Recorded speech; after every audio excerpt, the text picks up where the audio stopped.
రాష్ట్రంలో జరుగుతున్నటువంటి ఈ నష్టం మొత్తానికి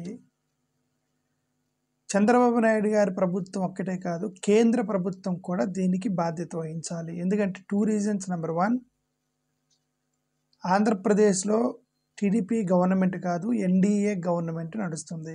ఎన్డీఏ గవర్నమెంట్ అంటే దాంట్లో బీజేపీ కూడా భాగమే. ఆంధ్రప్రదేశ్లో అందరు చంద్రబాబు నాయుడు గారిని ఎందుకు అడుగుతున్నారు?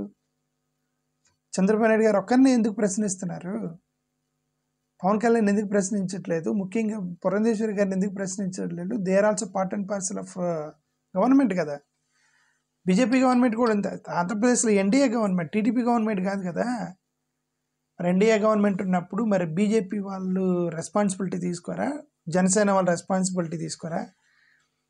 మరోవర్ కేంద్రంలో ఇట్లాంటి న్యాచురల్ డిజాస్టర్స్ వచ్చినప్పుడు కేంద్రానికి సంబంధించినటువంటి దాని రోల్ కూడా చాలా ఎక్కువ ఉంటుంది. వాళ్ళంటేనే యాక్షన్లోకి దిగాలి, నేషనల్ డిజాస్టర్స్గా ప్రకటించాలి. నేషనల్ డిజాస్టర్కి ప్రకటించి వాళ్ళే వచ్చి ఎంత రెస్క్యూ ఆపరేషన్స్ చేయాలి కేంద్ర బలగాల్లో మోహరించి. ఓకే సార్, అదేం మన విజయవాడలో అది పెద్ద కనిపించినట్లేదు. బట్ ఎనివే కొంత కంట్రోల్లో వచ్చింది కాబట్టి it's well and good. But దీనికి బాధ్యత కేంద్ర ప్రభుత్వాలు కూడా దాని బాధ్యత వహించాలి కదా. ఇప్పుడు ఎంతమంది 40 మంది చనిపోయారు అనుకోండి, 40 మందో 50 మందో 100 మందో మొత్తానికి ప్రాణాలు పోయినాయి. దానికి బాధ్యత కేంద్ర ప్రభుత్వం కూడా తీసుకోవాల్సి వచ్చేది. బట్ అన్ఫార్చునేట్లీ కేంద్రం యొక్క బాధ్యతని, కేంద్రం యొక్క ఆ యొక్క క్విక్కర్ యాక్షన్స్ని, అక్కడ వచ్చినటువంటి వైఫల్యాలని అన్ఫార్చునేట్లీ ఆంధ్రప్రదేశ్లో మాట్లాడేటువంటి ఒక పార్టీ లేదు. ఒక పార్టీ కూడా కేంద్రంలో ఉన్నటువంటి బీజేపీని కానీ, కేంద్రంలో ఉన్నటువంటి ప్రభుత్వ పెద్దలను కానీ విమర్శించేటువంటి ధైర్య సాహసాలు ఆంధ్రప్రదేశ్లో ఎవరు చేయరు, ఎవరు మాట్లాడరు దాని గురించి. అన్ఫార్చునేట్. ఓకే, మోరోవర్ సరే విమర్శించిన తర్వాత సంగతి భజన ఎక్కువైపోయింది. నేషనల్ మీడియా ఛానల్స్లో ఎన్డీఏ ప్రభుత్వం, కేంద్రంలో ఉన్న ఎన్డీఏ ప్రభుత్వానికి భజన చేయటం మొదలెట్టాయి. అదే మనం చెప్పాం ఇంకా 3,300 కోట్ల రూపాయలు శాంక్షన్ చేసేసింది, వచ్చేసింది. అది మోడీ అంటే రంగంలోకి దిగిన మోడీ, రంగంలోకి దిగిన ఎన్డీఏ, రంగంలోకి దిగిన అమిత్ షా, రంగంలోకి దిగిన కేంద్ర పెద్దలు, రంగంలోకి దిగిన సింపుల్గా చంద్రబాబు నాయుడు గారు అదంతా ఫేక్ న్యూస్, అదేం లేదు అసలు, ఇంతవరకు నేను రిపోర్ట్ పంపించలేదు వాళ్ళకి ఎంత నష్టం వచ్చిందో అని 6,000-7,000 కోట్ల రూపాయలకి ఏది పెడుతున్నామని, అదే 6,880 పెడుతున్నామని అది న్యూస్ చూసాం మనం ఆల్రెడీ. సరే ఇది పక్కన పెడితే, so what is the need of doing భజన కార్యక్రమం టు కేంద్రంలో ఉన్న ఎన్డీఏ? అవసరం ఏంటి? కిషన్ రెడ్డి గారు స్పందించి అలాంటిది ఏం లేదు, ఇది ఫేక్ న్యూస్, 3,300 కోట్ల రూపాయలు 2 రాష్ట్రాలు కల్పిస్తున్నారు అన్నది ఏం లేదు, ఇంతవరకు దాని మీద చర్చ లేదని వాళ్ళు అంటే బీజేపీ వాళ్ళే ఇది ఫేక్ న్యూస్ అన్నప్పుడు మీరు భజన చేయాల్సిన అవసరం ఏంటి?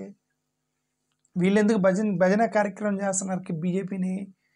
ఆంధ్రప్రదేశ్లో మొత్తం ఒకటే గోలు, ఒకే వైపుకి పరిగెడుతున్నారు. మీ గురి ఒకవైపే ఉండి ఒకే వైపు పరిగెడుతున్న పార్టీలు మొత్తం. అవసరమైందంటే what is the need? Okay, అసలు ఏమి ఆంధ్రప్రదేశ్ ఎడిపోతుంది అసలు. ఆంధ్రప్రదేశ్ ప్రజలు ఎందుకు ఒకే గురువైపు పరిగెడుతున్నారు? ఆంధ్రప్రదేశ్ ప్రజలు, నేనన్న పాపం ప్రజలు పిచ్చోళ్ళు. జనరల్గా ప్రజలు ఎటుంటే అటు నాయకులు ఉండాలి, ప్రజలు ఎటువైపు ఉంటే అటు నాయకులు ఉండాలి. అది నాయకత్వం, ప్రజానాయకత్వం దాన్ని.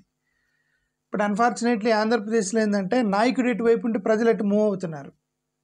అది ప్రేమ అనండి, అభిమానం అనండి, ఆల్టర్నేటివ్ లేకపోవటం కానివ్వండి, ఏదైనా కానివ్వండి. But the present trend in Andhra Pradesh అది ఎక్కువ కాలం నడవదు. అది ప్రజలకు ఏం కావాలో దాని ప్రకారం చేసే నాయకులు సస్టైన్ అవుతారు. ప్రజలు ఎటువైపు ఉంటే అటుండే నాయకులు సస్టైన్ అవుతారు. టెంపరీగా ఎమోషనల్గా నాయకుడికి అటాచ్ అవ్వచ్చు, ఎమోషనల్గా.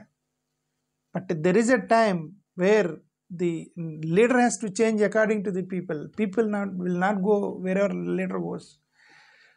ప్రజాస్వామ్యంలో నాయకుడు ఎటు వెళ్తే ఎటు వెళ్ళరు. ప్రజలు ఎటువైపు ఉన్నారో చూసి నాయకుడు అటు నిర్ణయాలు తీసుకోవాలి. ఓకే సరే, ఎనివే ఇప్పుడు ఈ ఎల్లో మీడియాకి అంత అంత అవసరం ఏముంది అంటున్నా. భజన చేయాల్సిన అవసరం ఏముంది? కేంద్రంలో ఉన్నటువంటి వాళ్ళు 3,300 కోట్లు ఇచ్చారు, అన్ని కోట్లు ఇచ్చారు, రంగంలో దిగారు, హెలికాప్టర్లు దింపారు.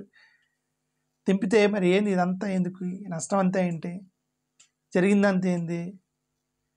ఎక్కడ ప్రాబ్లం వచ్చింది? చంద్రబాబు నాయుడు గారు ఒక్కడే కాదు కదా.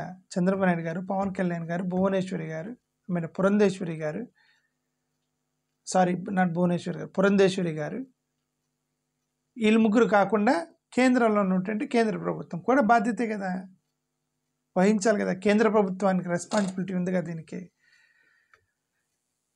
సో అది సంగతి. కేంద్ర ప్రభుత్వాన్ని కూడా ప్రశ్నించండి. కేంద్ర ప్రభుత్వ వైఫల్యం అని కూడా చెప్పండి. ఎందుకు చెప్పలేకపోతున్నారు? అది అలాంటి మాట్లాడితే ఎంతసేపు మాట్లాడతావు? ఇడెవడు అంటాడు, who is this professor Ramesh to talk అని అనుకుంటారు అవతల వాళ్ళు. కాబట్టి మేము మాట్లాడే మాటలు వాల్యూ ఉండదు. ప్రతిపక్ష పార్టీలు స్పోక్స్ పర్సన్స్ వాళ్ళు మాట్లాడితే వాల్యూ ఉంటుంది. Okay, thank you.